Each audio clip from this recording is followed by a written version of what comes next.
Alô, meus queridos e queridas dos sétimos anos, mais uma semana juntos aqui na nossa aula de História. Muita saudade de vocês, daqueles que eu ainda não conheci, só conheci virtualmente, mas já agradeço muito as atividades que vocês estão mandando, ficando muito massa.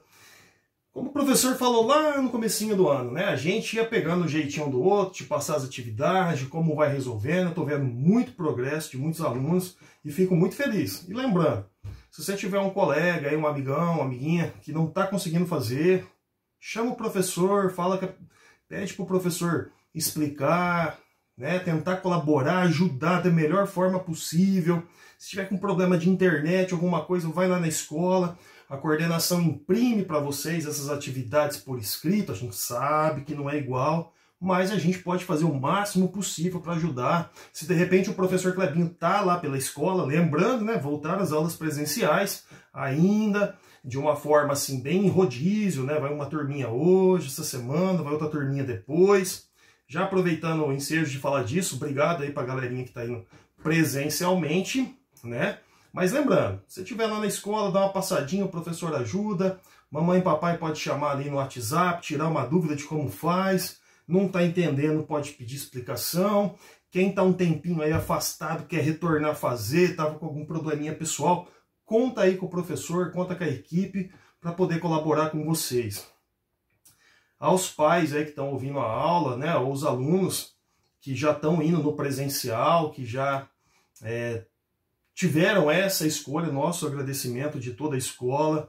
Pode ter certeza que a gente está fazendo o máximo possível para que seus filhos e filhas fiquem em segurança, até porque a nossa segurança também é importante, nossos familiares, as pessoas que nós amamos. E nada mais precioso para nós do que os filhos de vocês também, que vocês estão confiando e enviando para a escola. E aos papais, né, as famílias que ainda não sentem essa segurança, totalmente compreensível também, né? Os telejornais estão aí para nos informar, os próprios sites oficiais governamentais. A nossa região aí está cercada por umas variantes, né, mais agressivas da Covid, região de Bebedouro, Ribeirão, Barretos, né? Os hospitais ainda estão um índice de lotação muito grande. Então, assim, totalmente compreensível a insegurança de enviar os filhos. Sinceramente, eu tenho uma filhinha de menos de 2 meses, eu também não sei se ela fosse mais velha, se eu mandaria para a escola ou não. Acho que isso é uma decisão muito individual, né, de cada familiar e será respeitada por nós da escola. E a gente tenta fazer o máximo possível por você. A gente sabe que não é igual, mas a gente tenta mandar aula em vídeo, a gente manda essa aula impressa. Para quem vai presente, a gente faz revisão e tenta explicar a matéria ali, para que se recupere, né, ou amenize o tempo que a gente perdeu fora da escola. E quando se sentir seguro, a gente está ali com as portas abertas. E novamente, para quem já está enviando os filhos e as filhas para a escola, acreditem, a gente está tentando fazer o máximo possível para que eles se sintam bem acolhidos lá na escola. Beleza, gente? Brigadão então. Aula dessa semana do dia 24 de maio a 28 de maio de 2021.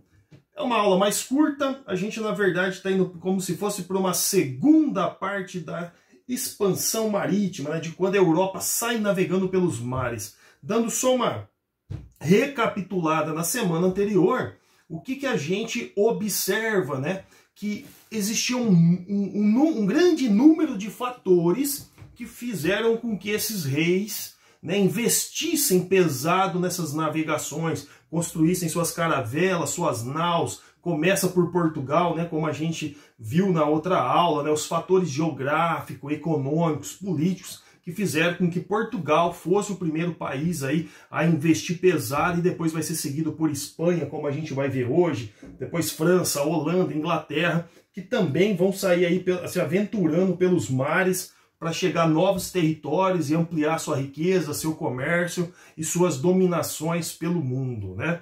Lembrando, muito importante, a cada dia que passa, cada década que passa, desde quando eu comecei a dar aula, a gente começar a enterrar essa palavra descoberta, né? Conquista, na verdade, é uma dominação mesmo, né? Não tem que florear, porque, para ficar a história bonita. Não, a gente tem que dizer a verdade. Existiam povos na África, existiam povos na Ásia, existiam povos onde a gente vai se chamar América, né, o nosso continente, povos com uma cultura belíssima, com uma diversidade, com seus próprios idiomas, com a sua própria manifestação de vida. E esses povos vão ser, sim, dominados, massacrados, violentados, né, e vão parte principalmente da África a ser escravizados. Nossos povos originários aqui, que nós vamos chamar de indígenas, né, também vão ser escravizados ali no momento. Então, ou seja, não tem porquê, é 7º ano, vamos contar bonitinho, aí deu uma tempestade no mar e o barquinho chegou sem querer. Não, isso é mentira, e a gente, como historiador, a gente tem que ter um compromisso com a verdade. A gente tem que realmente mostrar tudo de belo que o ser humano fez nessa caminhada chamada história, mas também as atrocidades que a humanidade cometeu e comete até hoje em nome do poder econômico, né, em nome dessas dominações. Então aqui, como historiador, a gente não veio aqui para julgar, mas também não veio para mentir, para dar uma aula aqui só para parecer que é um continho de fadas ou que é uma aventura legal. Não, não foi tão legal. Claro que vai trazer coisas positivas, desenvolvimento comercial, enriquecimento de algumas nações, vai ter inovações tecnológicas, mas a que custo, né? É o que a gente pensa hoje também, nos dias de hoje. Se vocês parem para pensar em 2021, claro que nós temos desenvolvimento belíssimo dessa própria aula aqui, sendo gravado, né, por um aparelho. Eu mesmo, na minha infância, nunca imaginei que uma coisa dessa ia acontecer. Né, o professor é tão velho, tão velho, tão velho, pra você ter uma ideia, eu sou do tempo que tinha uns negócios na rua chamado orelhão. Você ia lá, enfiava um cartão e ligava para as pessoas. Hoje a gente tem celular, tudo, mas a que custo, né, essa tecnologia? Né, quantas pessoas, né, são exploradas a custo desse desenvolvimento? Então tudo que é relativo, gente, ao crescimento da humanidade, tem um lado positivo e um lado negativo. Como historiador, a gente não veio aqui julgar aqui e ali. A gente veio mostrar todos os lados possíveis para que vocês se conscientizem, tirem suas próprias conclusões, né? Sejam cidadãos e cidadãs aptos a analisar o mundo que vocês vivem. E nada, como eu já falei em algumas aulas essa semana, né, para quem foi presencialmente, a função da história é essa, né, meus lindos? A função da história é o quê? É a gente estudar o passado, não é ficar lá aprendendo, focado apenas nisso. Não, a gente vai lá, aprende, compreende, estuda, analisa. Para quê? O objetivo principal, compreender o mundo que a gente vive hoje. E um dos momentos mais interessantes, ou fundamentais até para o nosso continente, para o nosso país, né? Aqui começa a história moderna do Brasil, né? Quando o Brasil chega, os portugueses aqui, e que vai ganhar essa conotação de colônia, de território, né? Que a gente é incluído, então, na história europeia e ocidental. Porque o Brasil já tinha uma história antes dos portugueses chegarem aqui. Infelizmente, muito pouco trabalhado em livros de história, mesmo os livros que vão para a escola, ou mesmo dentro das universidades, às vezes o tamanho do conteúdo, da matéria, não é dado o devido valor que é a história indígena, africana, asteca, inca, maia, né, dos povos dos ameríndios. Né? Não gosto muito dessas palavras, não, porque acho que tem uma conotação muito preconceituosa. O professor prefere chamar de povos originários, né, que viviam aqui. Bom, então vamos lá. Vocês vão ter uma atividade que relembra, né? Vocês vão ver aqui no começo o resumo feito pelo professor Maicon, professor fera, que eu estou assim, tendo prazerzaço de trabalhar com ele. Trabalhei com a Bruna, agora aqui com o professor Maicon, onde ele coloca ali como introdução, né? Por que sai se navegando? Então vamos lembrar, ele sai em busca de riquezas, de terras, né, em busca de metais preciosos. Lembra do mercantilismo, da outra aula? Agora nós temos um rei forte, poderoso, apoiado pela nobreza e também financiado pela burguesia, pelos comerciantes, que viam com muitos bons olhos essa coisa do crescimento comercial. Então eles investem em tecnologia. Portugal, por exemplo, lembra? A escola de Sagres, eles inventam em novas tecnologias, artefatos de navegação. Navegações essas que não eram fáceis. Lembra que o professor falou na outra aula? Muita gente morria nessa navegação, muita gente ficava pela metade do caminho, eram as tempestades, eram as doenças, era a falta de alimentação. Então, assim, muita coisa, né, se perdia e muitas vidas também se perdiam. Bom, e aí nós temos aí dentro do texto do nosso querido professor Maicon, ele começa falando como se dá também as navegações espanholas, né? A Espanha ali do ladinho de Portugal, vamos para o nosso super globinho, né? Aqui, tututum, Europa, ó, amarelinho aqui, bem da pontinha aqui, ó, Portugal. E esse rosinha aqui, ó, Espanha. Vê que tinha a mesma característica, tá vendo? Ó, saída para o mar Mediterrâneo, saída para o mar Atlântico. Depois a Inglaterra aqui também sai navegando, Holanda sai navegando, França sai navegando, né? Ou seja, a Europa, se joga no mar para conquistar riquezas e terras, né? Ou melhor, vamos lembrar, dominar, né? Escravizar. O período de muita tristeza e que deixa sequelas até hoje na socialização entre as pessoas, né? Mas vamos para a história aqui. E claro que o grande marco dessa navegação espanhola vai ser o navegador Cristóvão Colombo, onde eles resolvem fazer uma nova rota, uma nova forma de chegar às Índias, e ele chega num novo continente, que na verdade não é novo, né? Então vamos fazer o novo bem, entre aspas, já existia povos incríveis vivendo aqui na América, mas vamos usar a linguagem dos europeus, né? Uma visão eurocêntrica, a visão dos europeus. Eles chegam aqui então nesse novo continente, que vai batizar de América, em homenagem a Américo Vespúcio, toda aquela história romântica, e aí uma descoberta em 1492 que faz aí, já consolida a Espanha como uma nação muito rica e poderosa, já que eles vão encontrar rapidamente metais preciosos nessas regiões da América que eles vão colonizar. Bom, e aí depois o nosso grande resumo aqui vem falando o quê? Desse novo continente, por que cita essa questão de novo, por que se chama de índios, né? Uma coisa assim, que índio, porque realmente, num primeiro momento, esses navegadores espanhóis acreditavam ter chego nas Índias, ou em alguma região das Índias desconhecida. E essa palavra índio acaba se naturalizando, né, na fala desses navegadores, desse período, dessas novas descobertas, dessas conquistas, dessas dominações, e aí fica a questão índio.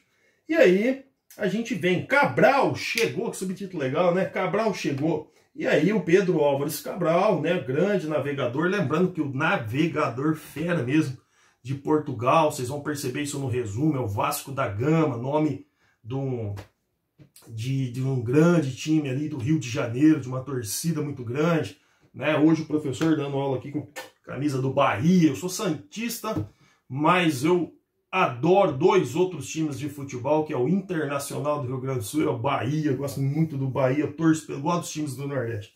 Bom, o que interessa aqui então, meus lindos e lindas, é a história do Pedro Álvares Cabral, já é mais conhecida, vocês já aprenderam lá no 5º, 6º ano, um tempo atrás, né? Ele vem contornando a África, uma viagem, gente, de muitos meses mesmo, né? Ele vem, era muito longo, então ele sai daqui da pontinha, ó, né, faz esse contorno aqui, onde Portugal aprende, né, a contornar o Cabo da Boa Esperança e chegar lá nas Índias, em Calicut, onde, né, Portugal fazia suas feitorias, suas bases comerciais. Mas Cabral faz um pequeno desvio e chega aqui, onde, ó, homenagem à Bahia, Porto Seguro, né, nessa região onde hoje é o Porto Seguro, numa tribo tupiniquim. Primeiro contato aí dos portugueses, primeiro meio entre aspas, né? O primeiro oficial que se registra mesmo, olha, 22 de abril de 1500, oficializa ali, Pedro vai de caminho, escreve uma carta pro rei, fala, olha, a terra aqui é assim e tal, se reza a primeira missa, então aquela oficializou-se, né? Mas lembrando, tá, gente, Portugal tinha consciência dessas terras, tinha total certeza que Cabral, dando essa desviada, vinha aqui, consolidava essa conquista, tanto ele se perdeu, só que aí o que acontece? Passa uns dias aqui na costa brasileira, pega o caminho bonitinho e acaba chegando lá nas Índias. Então quem está perdido depois não recupera certinho, mas aqui fica para uma outra aula. E depois, pessoal, vocês vão ter aí um último, né, um penúltimo subtítulo que vai falando dos outros povos que saem navegando ali, ó, mais ou menos no mesmo período. Vai falar do Giovanni Caboto, da Inglaterra, o Jacques Cartier, também um grande francês navegador, e aí também a Holanda também, que sai por África, Ásia, América, inclusive, né, regiões ali do Nordeste, teve um pequeno período dominado pela Holanda. Bom, gente, finaliza então essa aula de hoje. O nosso querido professor Maicon deixa os 3 pontos principais que vai ser as mudanças mais importantes que vai acontecer com o mundo devido a essa expansão, esses monte de países saindo navegando. Então, ó, crescimento do volume e do valor do comércio mundial. Mais países comercializando, mais fluxo de mercadoria. Então, ali na Europa, né, para infelicidade de outras regiões do mundo que estão sendo dominadas, mas para a felicidade europeia, um crescimento do fluxo comercial muito grande. E infelizmente, né, isso nós vamos abordar em algumas aulas futuras, o comércio também de ser humano, ou seja, a escravidão, o tráfico negreiro, que se torna extremamente lucrativo, né? O Atlântico passou a ser mais importante do que o Mediterrâneo como via de comércio. Então, lá naquela matéria do começo do ano, Renascimento, né? A gente lembra ali do poder das cidades italianas, Gênova, Veneza, porque se comercializava por esse marzinho Mediterrâneo. Agora, né, com a colonização da América, aqui com o desenvolvimento, com a volta pela África, o Atlântico se torna o shopping da época, né, o grande fator comercial. E deixa para nós já a dica da nossa próxima aula, a construção de colônias pelos europeus e a exploração da riqueza dos povos africanos, asiáticos e ameríndios. Aí a gente chega nas aulas mais profundas mesmo do segundo bimestre, né, que essa matéria vai até o terceiro bimestre, que é justamente quando essas potências marítimas, esses países, resolvem colonizar, trazer colonos para cá, na visão deles, desenvolver essa região, trazer a civilização europeia, explorar, tirar a riqueza, enriquecer. E aí é um episódio de muito desenvolvimento, mas também marcado por muita destruição dessas culturas e da vida desses povos originários dessas terras, tanto na África, quanto na Ásia, quanto aqui na América. Isso é para a próxima aula. Beijo grande no coração, vocês vão ter 5 atividades muito da hora, muito bem elaboradas, baseados nesse textinho aqui, e espero que a minha aula tenha servido aí para fazer uma reflexão e um melhor entendimento dessa atividade que a equipe de História preparou para vocês. Beijo grande no coração, obrigado aos pais, aos familiares, novamente pela confiança de estar enviando os seus filhos, e os pais ainda que no coração, na angústia, não sente essa segurança ainda. Como eu falei, totalmente compreensivo, a gente entende, né? Muitos de nós professores somos pais também, e nossos filhos são nossas maiores riquezas, e não é uma escolha muito fácil de se fazer, tá bom? Fiquem com Deus, até a próxima aula.